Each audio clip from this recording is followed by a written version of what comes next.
السلام عليكم ورحمة الله وبركاته. الحمد لله رب العالمين. الصلاة والسلام على رسول الله. يا أيها الذين آمنوا اتقوا الله ولتنظر نفس ما قدمت لغد واتقوا الله إن الله خبير بما تعملون. സത്യവിശ്വാസികളെ, നിങ്ങൾ അള്ളാഹുവെ ഭക്തിയോടുകൂടി സമീപിക്കുക. ഓരോ വ്യക്തിയും താൻ നാളേക്ക് വേണ്ടി എന്തൊരു മുന്നൊരുക്കമാണ് ചെയ്തു വച്ചിട്ടുള്ളതെന്ന് നോക്കിക്കൊള്ളട്ടെ.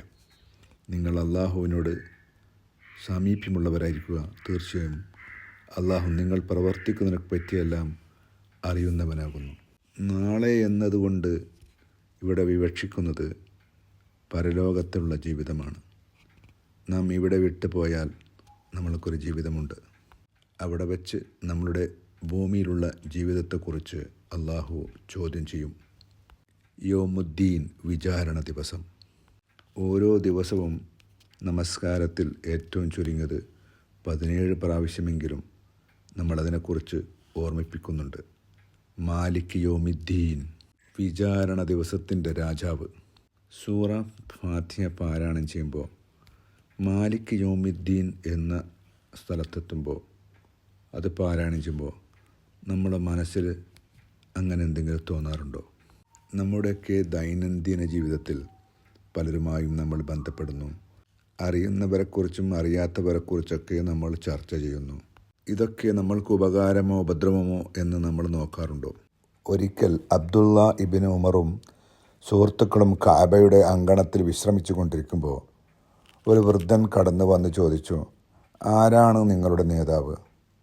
എനിക്ക് ചില കാര്യങ്ങൾ ചോദിച്ചറിയാനുണ്ട്. കൂടെ ഉണ്ടായിരുന്ന ആളുകളൊക്കെ അബ്ദുള്ള ഇബ്നു ഉമറിനെ ചൂണ്ടിക്കാണിച്ചു കൊടുത്തു. ആ വൃദ്ധൻ ചോദിച്ചു, ഉസ്മാൻ ഇബ്നു അഫ്ഫാൻ ബദർ യുദ്ധത്തിൽ പങ്കെടുത്തിരുന്നു? അബ്ദുള്ള ഇബ്നു ഉമറിൻ്റെ മറുപടി ഇല്ല. രണ്ടാമത്തെ ചോദ്യം, ഉസ്മാൻ ഇബ്നു അഫ്ഫാൻ ഉഹദ് യുദ്ധത്തിൽ നിന്ന് പിന്തിരിഞ്ഞോടിയോ?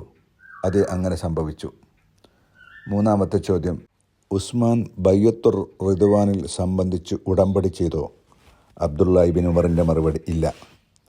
ഉസ്മാൻ റളിയല്ലാഹുവിനെ കുറിച്ച് മനസ്സിലുണ്ടായിരുന്ന ധാരണകളെ ബലപ്പെടുത്തുന്ന മറുപടികളാണ് അദ്ദേഹത്തിന് കിട്ടിയത്. ആ വൃദ്ധനായ മനുഷ്യൻ സന്തോഷത്തോടുകൂടി തക്ബീർ ചൊല്ലി പിന്തിരിഞ്ഞു പോയിക്കൊണ്ടിരിക്കുന്ന സമയത്ത് പിറകിൽ നിന്നും അബ്ദുള്ള ഇബ്നു ഉമർ തിരിച്ചു വിളിച്ചു. എന്നിട്ട് പറഞ്ഞു, താങ്കൾ മനസ്സിലാക്കിയ കാര്യത്തെക്കുറിച്ച് വിശദീകരിക്കേണ്ട ആവശ്യമുണ്ട്. ബദർ യുദ്ധം നടക്കുന്ന സമയത്ത് ഉസ്മാൻ റളിയല്ലാഹുവിൻ്റെ ഭാര്യ, അതായത് പ്രവാചകൻ സല്ലല്ലാഹു അലൈഹി വസല്ലം പുത്രി റുഖിയ രോഗിണിയായിരുന്നു. ഭർത്താവായ ഉസ്മാൻ റളിയല്ലാഹുവിനോട് ഭാര്യയെ ശുശ്രൂഷിച്ച് മദീനയിൽ തന്നെ തങ്ങുവാൻ നബി സല്ലല്ലാഹു അലൈഹി വസല്ലം കൽപ്പിക്കുകയായിരുന്നു. രണ്ടാമത്തെ ചോദ്യത്തിനുള്ള ഉത്തരം, ഉഹദ് യുദ്ധവേളയിൽ അള്ളാഹു പ്രഖ്യാപിച്ച പൊതുമാപ്പിൽ ഉസ്മാനും ഉൾപ്പെട്ടിട്ടുണ്ട്.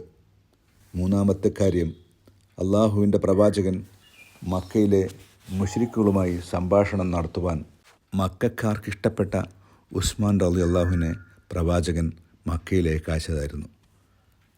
പ്രവാചകൻ സല്ലല്ലാഹു അലൈഹി വസല്ലം ബയ്യത്തുർ റിദ്വാനിൽ വെച്ച് തൻ്റെ വലത് കൈ ഇടത് കൈയിൽ വെച്ച് ചേർത്തുകൊണ്ട് പറഞ്ഞു, ഇത് ഉസ്മാൻ്റെ കൈയാകുന്നു. ഉസ്മാന് വേണ്ടി ബയ്യത്ത് ചെയ്യുന്നു. ചരിത്രത്തെ മാറ്റിമറിച്ച വലിയൊരു തിരുത്തലായിരുന്നു അബ്ദുള്ള ഇബ്നു ഉമറിൽ നിന്നും ഉണ്ടായത്. മറ്റുള്ളവരെ വിലയിരുത്തുമ്പോൾ നമ്മിൽ കൂടുതൽ പേരും ഈ വൃദ്ധൻ്റെ സമീപനമല്ലേ പുലർത്താറുള്ളത്? വല്ലവരും പറയുന്നത് കേട്ട് സമൂഹം ആദരിക്കുകയും ബഹുമാനിക്കുകയും ചെയ്യുന്നവരെക്കുറിച്ച് നമ്മളോടും പറഞ്ഞു പോകാറില്ലേ? മരിച്ചു കിടക്കുന്ന സഹോദരൻ്റെ ശവം തിന്നുന്നതിന് തുല്യമാണെന്നാണ് അള്ളാഹു നമ്മളോട് മുന്നറിയിപ്പ് നൽകുന്നത്. അള്ളാഹു സുബ്ഹാനഹു വ തആല പറയുകയാണ്, യാ അയ്യുഹല്ലദീന ആമനു അജ്തനിബു കസീറൻ മിനൽ ളന്നി ഇന്ന ബഅദദ്ദന്നി ഇസ്മുൻ വലാ തജസ്സസു വലാ യഗ്തബു ബഅദുകും ബഅദൻ അയ്യുഹിബ്ബു അഹദകും അയകുലു ലഹ്മൽ അഖീഹി മൈതൻ.